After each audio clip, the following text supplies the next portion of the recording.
Hey guys, so I just saw Tenet by Christopher Nolan, and wow, it honestly might be one of the greatest films I've ever seen. This is obviously from the same director as The Dark Knight, so that means that every film he makes will automatically be to that same standard of quality, and anything that doesn't make sense about the film is simply because you're too stupid to understand it. This is a director who has made really clever films in the past, so that means that this film is automatically logically flawless as well. And any flaws that you can find in the film are totally intentional because it's really more of a deconstruction of the spy genre. But again, though, this is probably one of the best films I've ever seen because it's been about 6 months since I've had the chance to go to the theater, and this is a step above flavor of the week shit. Also, as someone who only watches cape shit movies, actually seeing a film with really any effort put into its presentation at all is just gonna blow my fucking mind. This is the film that's gonna save theaters. Tenet. No, but in all seriousness, I did see Tenet, and it was decent.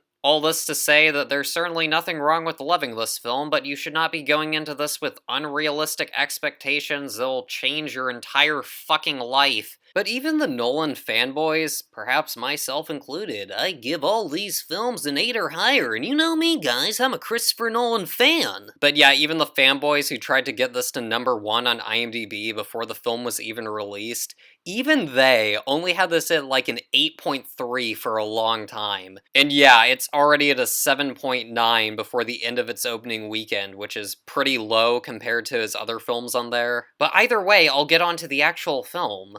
My boy, Hoyte van Hoytema, coming through with some juicy cinematography. Like, yeah, the film looks really fucking good. Every single film he's shot looks great, even boring bullshit like Spectre. Writings on the wall. We'll get to the whole Hans Zimmer not scoring this movie later in the video, but yeah, this guy, I'm not even gonna try to pronounce his name, it's the Black Panther guy. Yeah, he's good, and yeah, the score is also good. In fact, it's really fucking good. It's one of the better scores I've heard in recent years. It's fucking awesome. I heard beforehand that the score had a lot of reversed elements to it, and I kind of thought that that'd come across really tacky, but much to my surprise, it was actually really well done. A lot of reversed synths in the score, and yeah, just a really unique and memorable score overall. So yeah, the film is pretty great on a technical level, and that's where most of my enjoyment of the movie comes from. It's a very well-made film. I mean, what else are you gonna really expect from Nolan? The movie wasn't edited by his regular editor, Lee Smith, and his new editor was fucking lame. I mean, his editor was Jennifer Lame, and the editing was fine. But anyway, let's talk about the characters in this movie. Oh yeah, this movie doesn't have characters. Everybody bitched and moaned when Dunkirk didn't have any characterization, and I actually really like that about the film. But here's the thing, that film is about 45 minutes shorter than Tenet, and in Dunkirk you actually understand the characters' goals and motivations. All I have for you is a word. Convoluted. When people say this film is convoluted, it has literally nothing to do with the time travel stuff. Like, that stuff is super straightforward and easy to understand. No, what they mean is that there's no context given to what's happening and who wants to do what and who's who for about like halfway through the film. Also, a lot of the dialogue in this film is just so fucking cheesy. I'm gonna give you a word.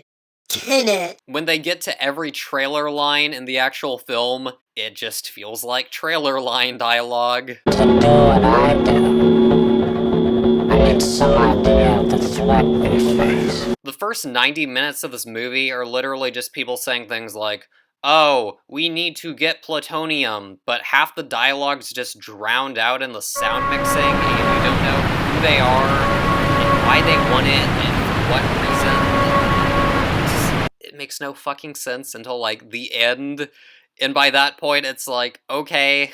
And I don't necessarily have a problem with movies like that, but Tenet is basically just a bunch of icing on a really standard, almost cape shit level plot, which I guess if you want to know absolutely nothing, just why are you even watching this video then? Just shut it off. If you gave a fuck about spoilers, you wouldn't still be here. But yeah, anyway, Kenneth Branagh, he wants plutonium to blow up the entire world. Yeah, okay. Tenet. The whole inversion thing of going forward and backwards is really just a gimmick to hide the fact that the plot itself is not that interesting. Time to Christopher Nolan is what feet are to Tarantino. One gigantic fetish. And yeah, I could tell that Nolan really enjoyed watching his own film here. This is pretty much Nolan's equivalent of Jordan Peele's Us, a film that you might really like on first viewing if you're a fan of his and you think, oh, well, you know, he made this other film that's really clever, so that means that this film is automatically clever as well. But after the film kind of sat with me, I kind of looked at it through different lenses. I'm giving this a strong 7 out of 10. But then you kind of realize that that's not really the case. I mean, seriously, if you watch the behind the scenes, it's literally just 5 minutes straight of Nolan talking about IMAX cameras and making the biggest film possible. Tenet.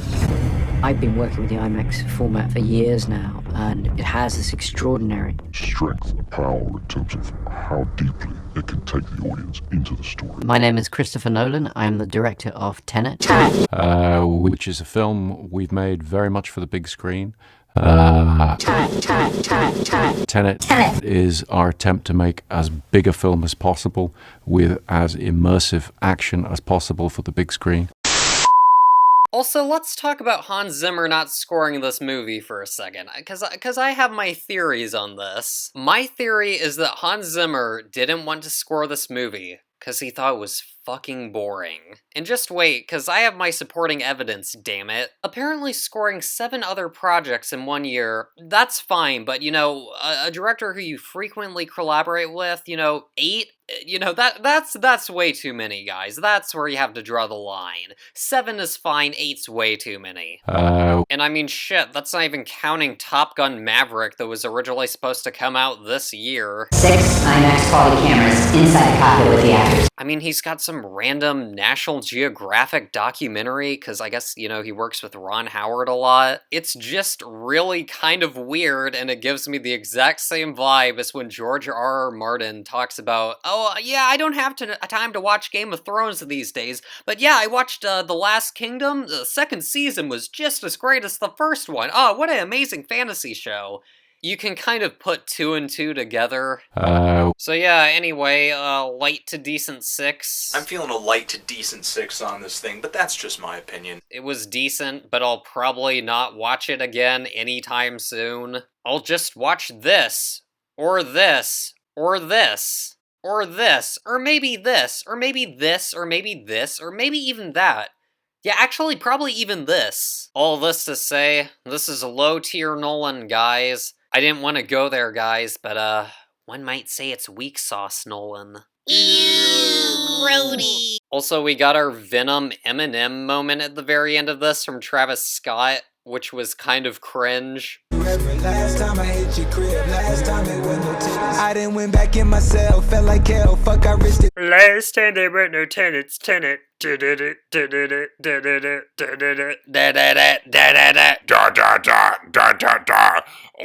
time there were no tenants. Tenet. Wow, awesome. Also, all the reviews of Tenet playing their intros backwards is maybe the lamest thing I've seen in a long time.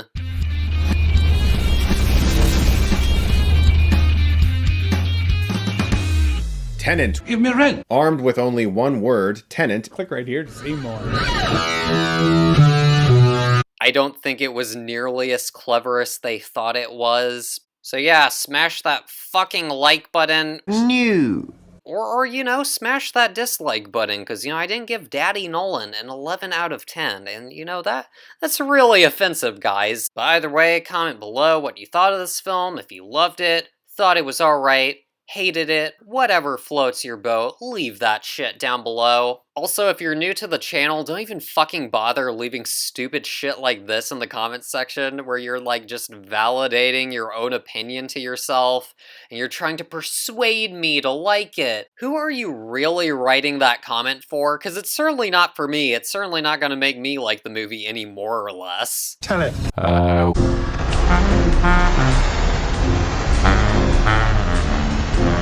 All I have for you is a word. Sounds like the gimmick is maybe more important than actually a good story. All I have for you is a word. Mediocrity with a little bit of icing on it.